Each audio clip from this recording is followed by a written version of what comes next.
Hey guys, this is Sherry. This is part two from the earlier video. Today I'm going to be speaking about residual energy, and that this type of haunting is more common than the intelligent or, for example, demonic activity. And it's basically emotions that are trapped in time, in the stones, in the beams, or certain items at the location, and that could be a jewelry box or a Bible or a piece of jewelry. And to know there are no spirits or souls attached to it. It's much like a fingerprint on a doorknob or a handprint on a mirror. The oil's left over from your hand or left behind. And so, usually it's an exact imprint of the traumatic experience that had happened. And often or not, it's more negative emotions that are left behind from domestic disputes or the occasional case. It may be a death that happened on the property. We do run into happy moments occasionally. For example, a dance that had happened in a ballroom, or a birthday party, or a wedding can happen, or a home birth could take place as well. The environment plays a big part into residual hauntings. Like I said before, in a home, the beams, the wood of the location, but also inside the property, inside the ground. Stones, for example, like limestone, can hold the energy of the experience as well. If you do have a well on the property, or you know of underground river or creek, can hold the energy as well and keep it moving, keep it going. Also, like I said before, the person that had left the impression on the property, on the home, does not have to be dead. They could still be alive to this day. And each situation is definitely different. That's why we do so much research. We ask so many questions of the clients to let us know what kind of case we're dealing with. You don't have to worry that every emotional experience that you have is going to be imprinted on the property or on an item. Just know that it is possible, and it does happen. A residual haunting, sometimes it plays on like a loop, like a CD that skips. Or it could be like a record player that's broken, that only plays whenever you bump it. And it can also be like an alarm that's set on your phone. It doesn't have to happen exactly at the same time or every day or a certain day of the month. And that's where time was not an importance to the experience. For example, domestic disputes, they can happen any time of the day or any time of the month, or it may just happen so over a period of time. And a trigger of that is definitely the negative emotions of the current tenants of the property. If you have a abusive relationship, or you suffer from extreme depression, it can actually trigger the experience to happen, to play. Just like I said with bumping the record player, it took that action to get it to go to work. So you do have to be conscious of that. Sometimes it does happen at a certain time, for example, like at 8 o'clock, where someone had fallen down the stairs at that certain time and unfortunately broke their neck and had died. Some of the examples that you may experience is you'll hear the banging of him falling down the stairs, or you'll hear the screams or the grunts in the stairwell of him falling. You'll hear that.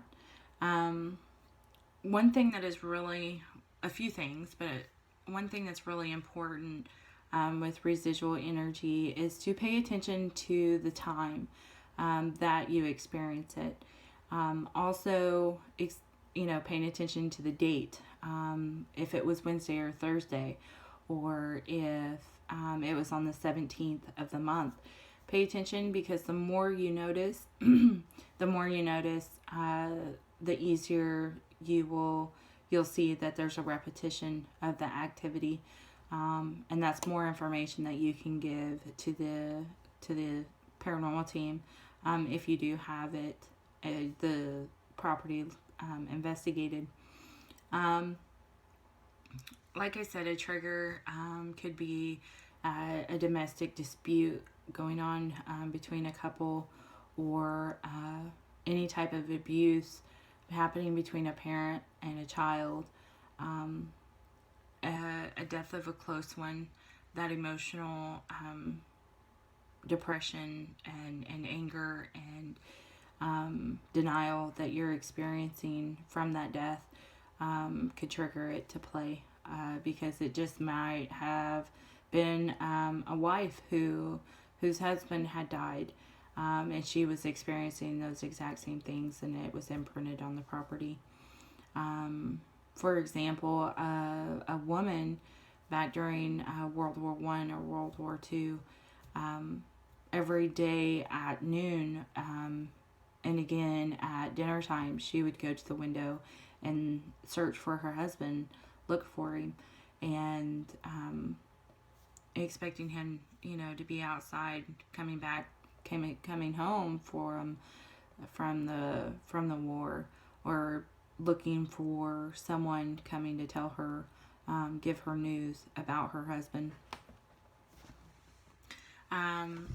Sorry. One thing is the emotions that would have been pulsing through her would have been huge and extreme and powerful. So, just paying attention to what's going on is important. Some of the experiences that you may have, some signs, is that the spirit will not interact with you, will not acknowledge you, or acknowledge, your pet barking or hissing at it. They will not respond to you at all. You'll ask questions and you'll get nothing. Or if you're using a digital recorder, you may pick up an electronic voice phenomenon, or EVP is what we call it. You may pick it up, but it holds no relevance to what you had asked or requested of the spirit. However, even though that the actual the apparition is not present, you don't see anything, it is common for noises to be heard by you, and that is, like I said earlier, walking, moving things around like a dresser, or you may hear something fall, but once you go to investigate and see what it was, you don't find anything. Also,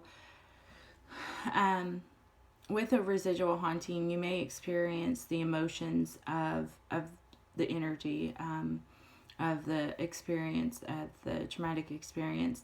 But what's important is to separate yourself from it. With any type of haunting, try to separate yourself and calm yourself as quickly as you can. To understand that these are not your emotions, that they're not your feelings. It is really hard to do, and sometimes investigators can't do that, but we definitely try as quickly as we can.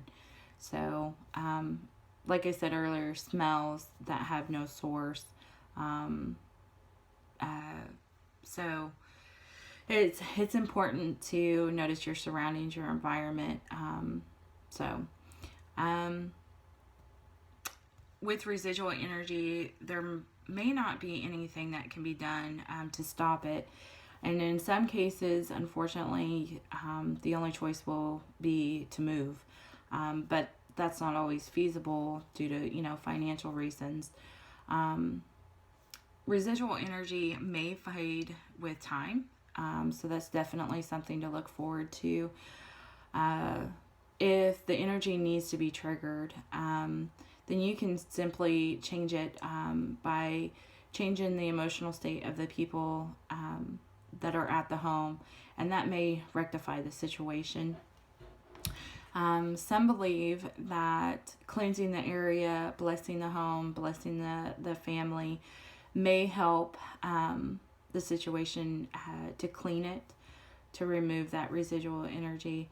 And that's by burning white sage or cedar, lavender, incense, and going to the leader of your church, of your religion, to have them come and bless it and to cleanse it. That's definitely an option. But that's about it with the residual haunting. So if you have any questions or concerns, any comments that you'd like to leave them below, and I'll get back to you as quickly as I can. Thanks. Bye.